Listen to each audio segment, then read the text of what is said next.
The Sea of Thieves 2024 preview event just shared some new tools and weapons coming to Sea of Thieves that are going to switch up how you play. What are these weapons and tools, what damage do they do, and how can you use them to your advantage when the update drops? The first weapon coming to Season 12 is a double-barreled pistol. This pistol can fire 2 shots individually before you need to reload, or you can shoot both barrels at the same time for a stronger damage output. From what can be seen in the trailer, shooting both barrels at the same time won't kill your enemy, but they'll be one sword swipe away from dying. So unless the trailer shows off some Season 12 hit reg, I'm speculating that each single shot from this gun does about 40 damage, and the charged double barrel shot will do about 80. This pistol could take over single barrel pistol users, but it's important to keep in mind that the double barrel doesn't have as much range, so I would use it mainly for close quarter combat. The second weapon coming is the throwing knife, which I definitely will be using. It has a light, heavy, and throwing attack. The light attack gives a small damage output of what I can only once again speculate would be about 20 damage. The heavy attack slows your movement but has a decently high damage output, and the throwing attack either does the same damage as the heavy attack or slightly more. If your throwing attack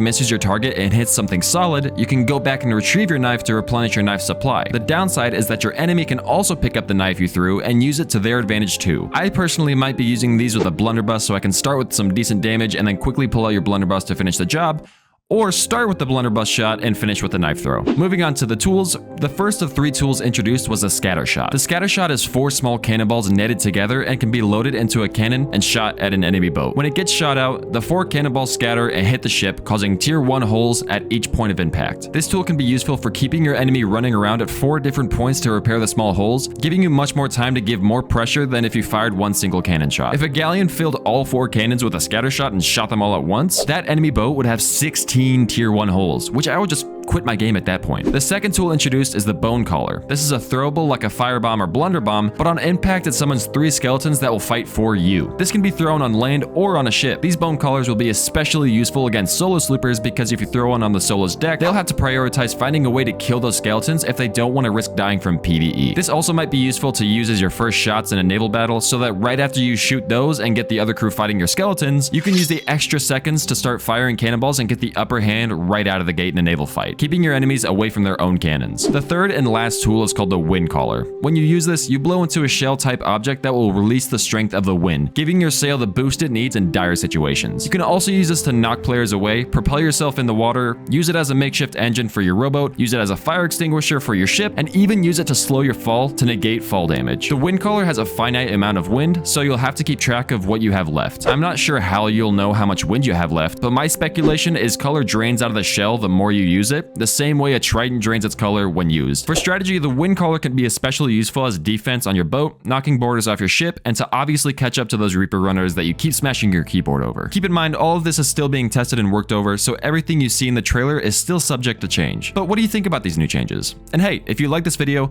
how about you follow me on my Twitch where I might be streaming Sea of Thieves right now? And if you want to learn how to stop getting burnt out in your hourglass grind, then watch this video right here and learn all about it.